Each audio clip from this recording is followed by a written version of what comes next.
Hi, I'm Keith Johnston, your host for Forrester's podcast, What It Means, where we explore the latest market dynamics impacting executives and their customers. Today, we're joined by senior analysts Nikhil Lai and Mo Alabai to discuss the antitrust cases against Google and how they could impact Google's dominance. Welcome, Nikhil. Welcome, Mo. Hi, thanks for having me, Keith. Thanks for having me. So this subject's pretty top of mind. We got two DOJ lawsuits against Google that could just shake up online search and just advertising overall because they got a foothold that's a little bit, greater than just search. And we're set to get a ruling that could be a real precedent for big tech and competition overall. So before we get into what this means for Google and their dominance, let's just go ahead and set it up on the gate. Let's talk about these two lawsuits. What are they and where are they at right now? Sure. So I can start with the first decision, which came from a federal judge and declared Google's monopoly in online search. And specifically, this is about Google paying device manufacturers, operating system owners to prioritize Google Chrome, Google search engine, at the expense of alternative search engines. And by so doing, making the market for online search anti-competitive. And Mo, you're going to take the second one?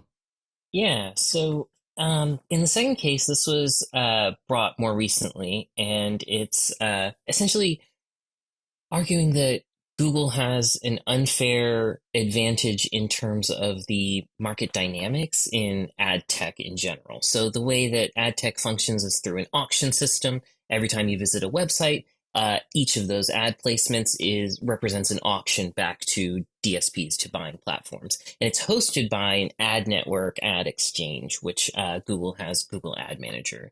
And the DOJ is contending that by owning this piece of sort of middleware between publishers and DSPs, which represent buyers and agencies, that Google is able to unfairly dominate that marketplace, that they've been able to use technology to squeeze out other competitors. And they also have a publisher ad server, which again is a piece of technology that it's advantageous for publishers to have both together in terms of monetization. So the DOJ is contending that Google's been able to monopolize this space unfairly. And so at the heart of this is certainly just market dominance. And I think, Google would defend itself and say that, buyers and sellers have plenty of competition out there in the ad market because there's just so many channels.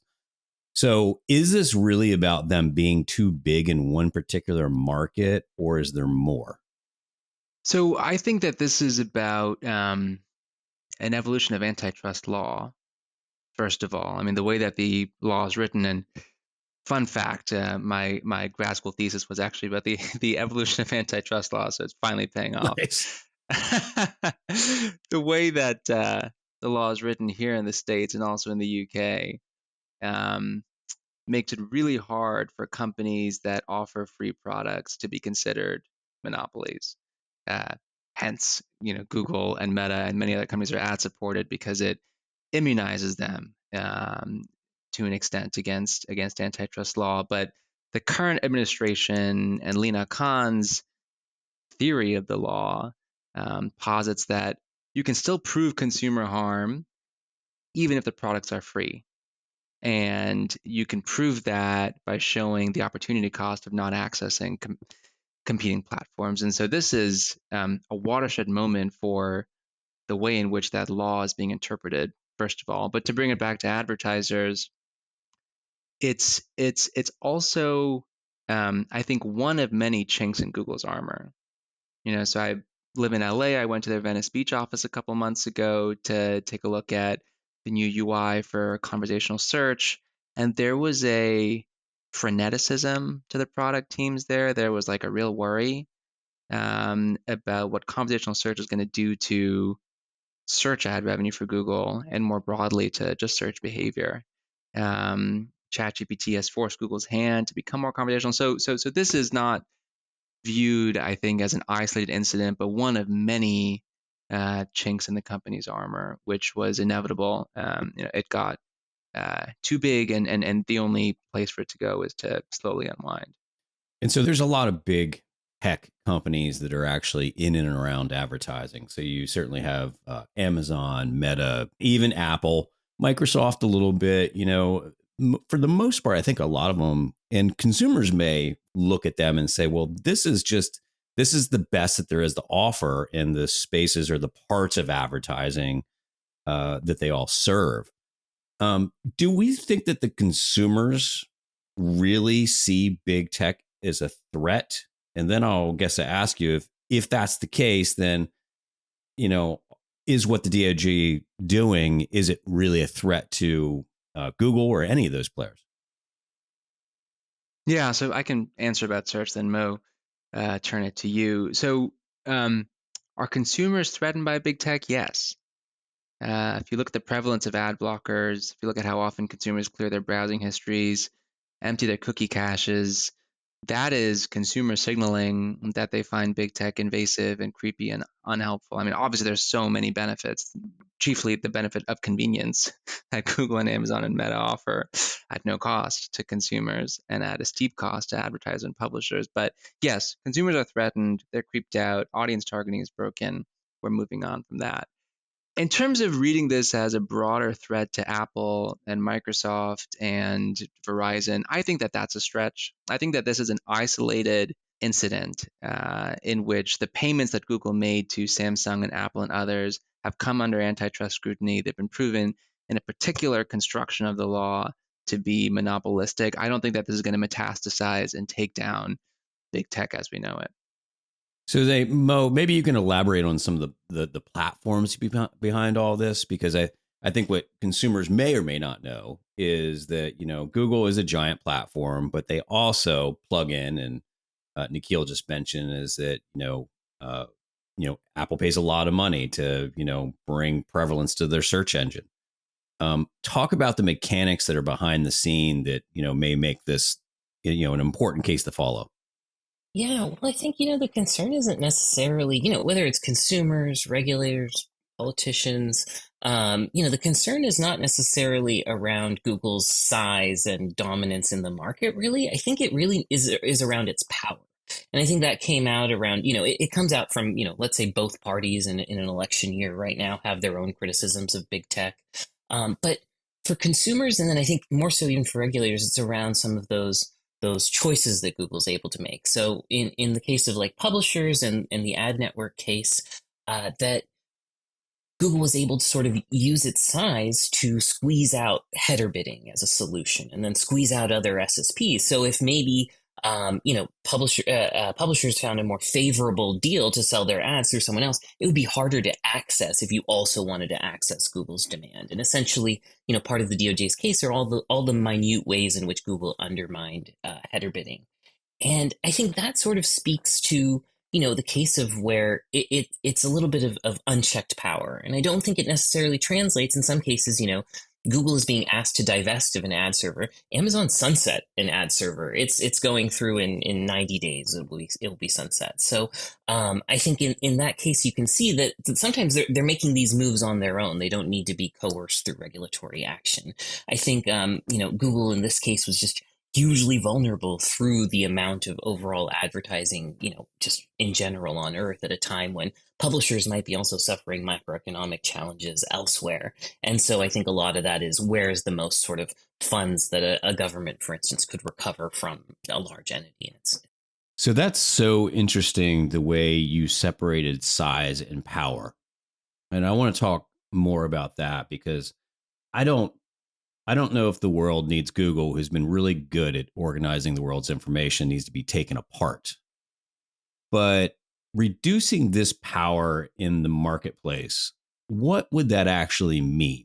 What's that look like, this reduction of power? I think Satya Nadella did a really good job of explaining in the earlier the search trial of what the challenge that Bing had in building a new search engine was, that they could never access the amount of query flow that Google had. which was the amount of user data that was just coming in constantly by all of us searching. I mean, one of the ways in which I think we've all seen is our ad experiences have degraded over the last 10 years. The ads we see are maybe less relevant, they're of a poorer quality, they're more frequent. And from an advertiser standpoint, I don't think that they believe they're getting a great deal more out of it than they were at that time, despite our experience, degrading so quickly. So I think there's a lot that can improve, and I think actually allowing Google to take one side of that auction and do that really well means that they will have stronger quality ads, better quality bids. Like they'll be able to focus on that without sort of looking after the back end at the same time. It's just, can you hold these two things and represent a buyer and a seller well in either case? And, I think in the search case, that was part of what the DOJ contended they couldn't do well, that these pricing knobs on the auction were preventing them from sort of serving both parties. Yeah, and in search land, a reduction in Google's power looks like a rise in AI agents. So I'm writing a report now about the future of search engines with 7 other analysts across Forrester, B2B, site search, database search, and we're finding that most traffic to sites in the future is going to be from AI agents, not from humans. And the AI agents are going to be acting on behalf of consumers, expressing first-party data, and bypassing Google. So the web-based search experience that Google has been building for decades is going to be obsolete, and our agents are going to be going directly and having a conversation with Forrester.com or a conversation with CapitalOne.com, and you don't need Google to mediate the conversation between the publisher and the agent, and so that's what the reduction power looks like in search land. So what happens to the flow of money then? I mean, it dramatically changes, right?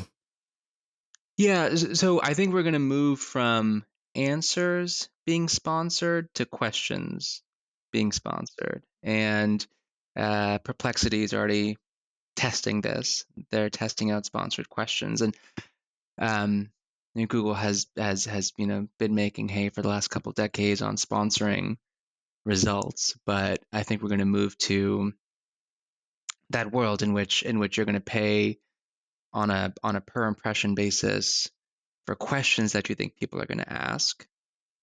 And when you bid on those questions, the answers to those questions will be favorable to your brand. So we move away from keywords to natural language. We move away from instant answers to in-depth conversations. And this applies both for informational queries as well as commercial queries.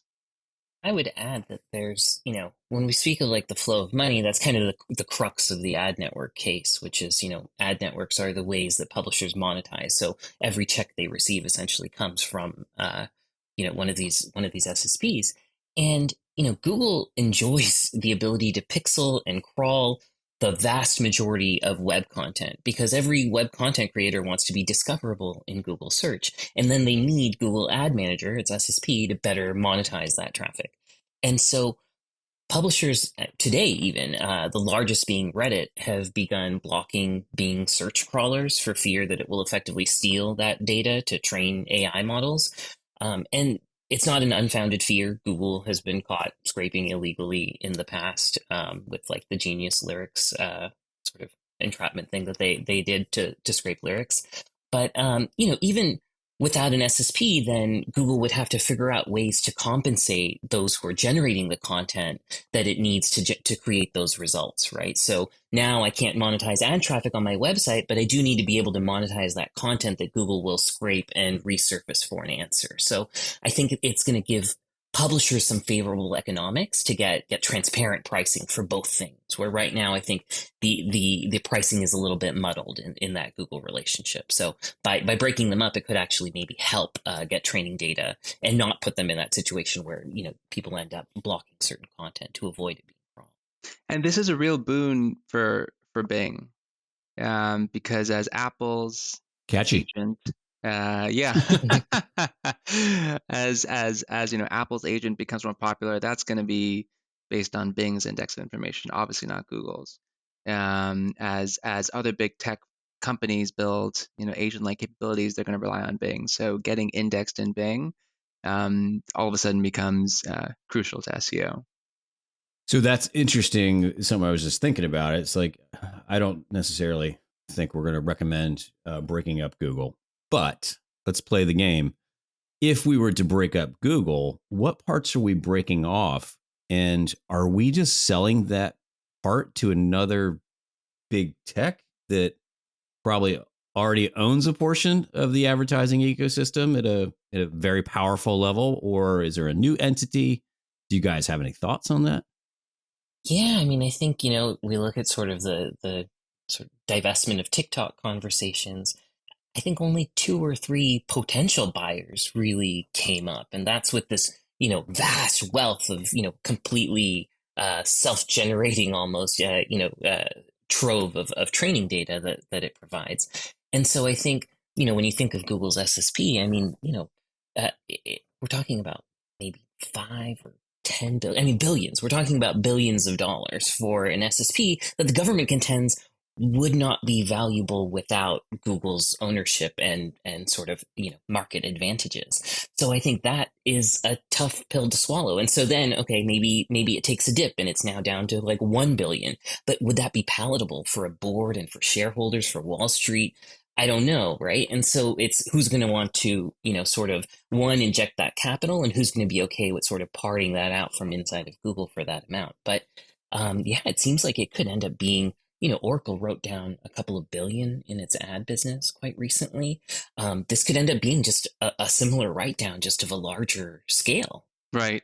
And in search land, if Google were to divest its search business, which is I think financially and legally impossible, but if it were to, it would divest its shell of the business, but the liquid gold, the data that powers the business is going to be retained by Alphabet. So this is the equivalent of um, buying rights to like the surface of an oil field and having absolutely no rights to drill beneath it.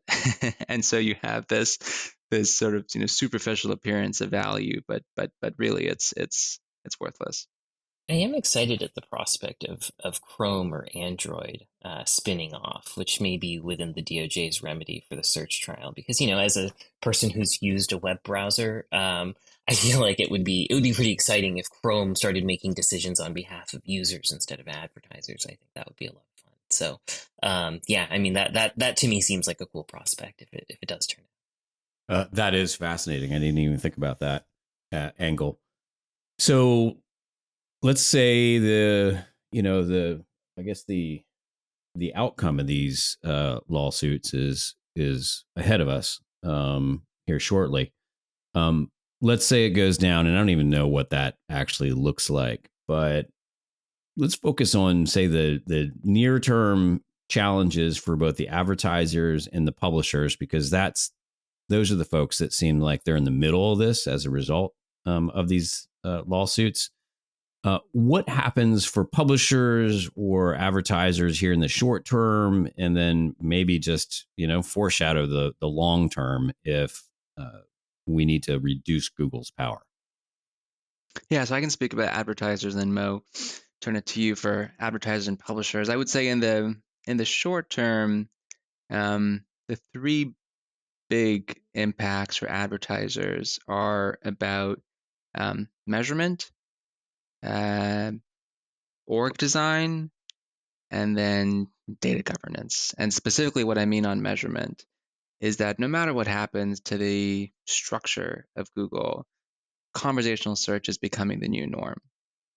And when people have conversation with engines, they don't click through. And if you're focused on click through rate, if you're focused on traffic to your site, if you're focused on average position and ranking, you're going to be obsolete because those KPIs are no longer effective. So that's point one, is you have to adapt measurement. Point two on org design is that if you have paid search siloed from local search, siloed from SEO, again, you're going to be obsolete. We're moving to a world that's blending paid, organic, and local increasingly seamlessly. And so the teams have to be blended together as well, agency side and in-house.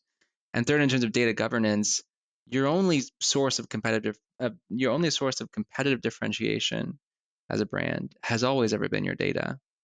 Increasingly so. We're moving to a world of increasing automation. Again, no matter what happens with the DOJ, we're moving to a world of increasing automation. Your only source of moat is the quality of your first party, the quality of your inputs into these engines. And so if your data is not clean, it's not well structured, it's not, mineable for the hidden voice of customer, again, you're obsolete. So those are the three big impacts I see for advertisers. What are your thoughts, Mo? I would say, for both sides, for advertisers and publishers, right? The elephant in the room is that Google is the elephant in the room, that they are just so unavoidable and inevitable for any advertiser and any publisher that you're going to be working with them and having to make decisions about renewals, about partnerships, about integrations, about identity currencies in real time between now and when this is settled. So how this impacts that, I think, for advertisers, it means, maybe not aggressively investing and testing on, in solutions where there are questions about the future, where, the thing I would give as an example would be like the topics API within the privacy sandbox, or even the privacy sandbox in general. But then for publishers, the thing is I think they're going to be impacted likely no matter what. So outside of the US case, whether that is successful or not, UK regulators announced that they're pursuing the same case over ad networks on behalf of UK publishers and consumers. And then separately, just not that long ago, it was sort of leaked into the news that Google had offered European Union publishers to actually sell its SSPs, and the publishers and the EU rejected that as insufficient to settle their own claims about unfair practices. So I think there's just so much uncertainty clouding it for publishers that they almost have to, diversify just to ensure their long-term future is sort of secure. That, we don't know if it's going to be, within Google, outside of Google, firewalled within Google. We don't necessarily know. But whatever it is, it seems like the DOJ wants to decrease the market power of this one solution, right? And I think that, at the end of the day, it won't come out unscathed based on even just what evidence is revealed in the trial. And if all this happens and we've make room for more innovation and such, I mean, is this good for advertisers? Is it good for the brands? Is media more affordable to them? Or does it just get that much more complex to market your goods and services? Yeah, I think it's going to get that much more complex. I mean, there may be, Google may lose pricing power, so there could be, a race to the bottom on CPMs, which could be good for advertising in the short term in terms of more cost-effective reach. But if consumers are searching across TikTok and Reddit and Perplexity and Search GPT and Google and Bing, then knowing where to spend your next dollar becomes exponentially more difficult. And this is why, I mean, I was speaking to an advertiser at the beginning of last year about their tech stack, and they said, we can't not have a Google strategy. That's the only ecosystem in which we can go from the first touch to the last touch and have clear visibility into a consumer's journey. That's never linear. There's a messy middle, but we can see what that journey looks like in Google. They're shopping, they're streaming, they're browsing from Google properties. If that goes away, then the journey becomes impossible to get visibility into. And that's where I think creative becomes more and more important. If you don't know whether someone's in market for what you're selling, the only way to generate intent is to have really persuasive creative bring them into market for what you're selling. If you can no longer predict what someone's going to buy next because you don't have that visibility into their last 5 purchases, then your creative has to, persuade them into market. So, yeah, it becomes harder.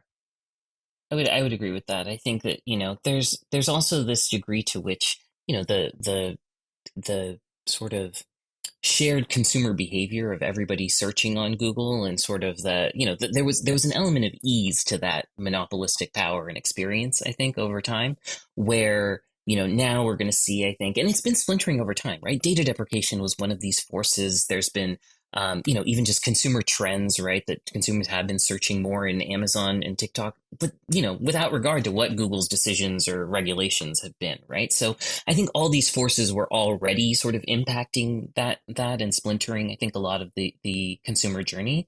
And so I think that it just makes it more and more important for advertisers to kind of lean into a little bit of that messiness and try to make sense of it through, however adjusted attribution models and identity currencies and, measurement that they, modeling that they use and how they, partner with these other platforms to maybe augment or measure this data.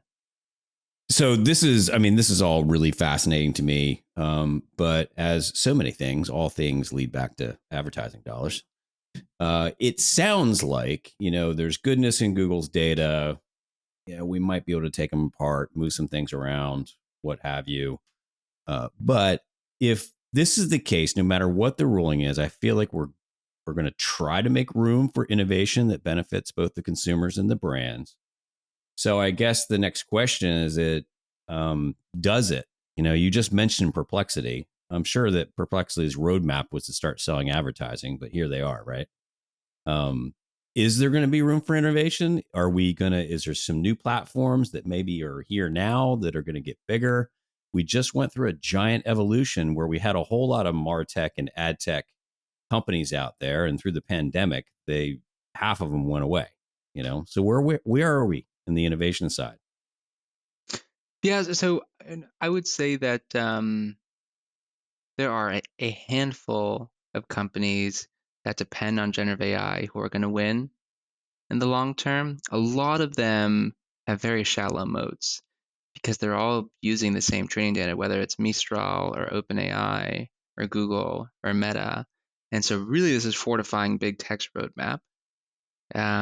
It's creating a cottage industry and I think a lot of wasteful venture capital in the process. But the key for me, what I really have my eye on is whether whether the trust that consumers have in the information Google provides changes. And I've been fielding some surveys with our market research online community, asking them how they feel about this ruling. More than half of them don't know. The rest of them say that they're still going to rely on Google to verify suspect answers from ChatGPT or Perplexity. Trust remains Google's superpower. It's a bit ironic given the given all the lobbying and Right. duplicitousness of the company over time, but that remains a superpower, and I don't see that changing anytime soon. I think in advertising, it creates an interesting sort of conundrum, right? Where there's like better margin growth offered by some of these sort of solutions that Nikhil is suggesting, rather than maybe maintaining all of this sort of infrastructure and then opening oneself up to the regulatory risk. And additionally, I think whether it's Google versus regulators, it's Android versus iOS, whether it's Google search versus Bing search. Google has set itself up in opposition in so many ways that I think in advertising it sort of leaves room for somebody to become a new leader. And I think that with the announcement that the cookie deprecation was not to happen, I think Google almost revealed that like it had lost that leadership position maybe some time ago, that marketers were having to make plans without regard to what Google was doing for maybe more than 2 or 3 calendar years now. And I think we just didn't notice it. And that was the crystallization of that moment, I think, for a lot of folks in the industry. So, I think it's just now is the time for a new leader to rise up. And it might be somebody doing, a slow and steady approach like Amazon. It might be someone just acquiring like Microsoft. It could be any of those, I think, rising to sort of fill that space. But I think advertisers do like having, a standard bearer or somebody to sort of lead the industry in that way through standards bodies and I mean, not necessarily through market dominance, right? Through just, doing what's right for the industry and what works for advertisers and publishers. Well, this whole subject is fascinating. We're going to continue to talk about this one, but let's just hone in maybe some advice from both of you. Like, what should businesses and for you, Nikhil, advertisers be looking to do? How do they prepare? Is there something to do now? Is there something that is on the horizon that they need to do? What's a few words of wisdom so that marketers don't get caught in the crosshairs of this lawsuit? I was just speaking to an advertiser in Paris, one of the big French brands, and we were talking about this case and more broadly about the rise of conversational search. And they said that they were tending towards inaction because they had no idea what the outcome was going to be. It was out of their control. And so they were like, we're just not going to act. We're just going to wait and see. They saw the New York Times headline a couple of weeks ago about the remedy being announced in August of 2025. All right, then we'll take another look at what to do with our Google investment. Like, that's absolutely the wrong way to do this. There's so much that you control now, obviously not about the legal risks to Google, but you can control the people you have in place who run your advertising and how adaptable they are to learn new skills, to go from being search marketers to data engineers. You can control the processes you have in place that you run to evangelize the value of organic search, to evangelize the value of YouTube SEO and TikTok SEO and Reddit SEO, not just getting visibility in Google or Bing. You can control the technology that you invest in and make sure that you have a diversified stack across YouTube and other O&O ecosystems as well as the rest of the internet. So there's a lot that advertisers can control, and I encourage them to realize the power that they have and don't despair about the uncertainty of these looming geopolitical and regulatory risks. Because there's always going to be some of that, for sure. Always. Yeah. I mean, this was the case 10 years ago, 20 years ago, 30 years ago. And yet there's so much optimization to be done with what you have today. Yeah, we're just seeing the next generation of advertising and consumer interfaces just kind of unfold in a new way. It's just I don't know, when the music stops, who's in what chair. Yep. So Mo, what is it that the ad tech community or the publishers can do right now while we're waiting for this decision? Yeah, I mean, I think there's sort of two things, right? On the one hand, it's, negotiating with Google is probably wise. You have more negotiating power maybe than you've had in the past. So I would take advantage of that probably at this moment as folks renegotiate deals, terms, fees. But then also, regulators right now are going to bat for you. They say that you, publishers, advertisers are being done harm, that advertisers are spending too much and publishers are not getting enough. And so in the interest of maybe resolving that, right, finding processes and pathways to identify good direct buyer, direct seller relationships, and then how do you sort of build the connective tissue and augment that over time with good signals, good measurement. I think those are the things that are processes that either way are going to have to be part of the future solution for both publishers and advertisers. It's just building those direct paths and strength. That sounds like great advice. Well, gentlemen, I think we'll see you back here when there's a decision made on this whole Google thing, and we'll talk about what we do about it. Thanks, guys. That's great. Thank you. If you like what you heard today, subscribe to Forrester's What It Means podcast on Apple Podcasts, Spotify, or your favorite podcast player. To continue the conversation, follow Forrester on LinkedIn or drop us a note at podcast@forrester.com. Thanks for listening.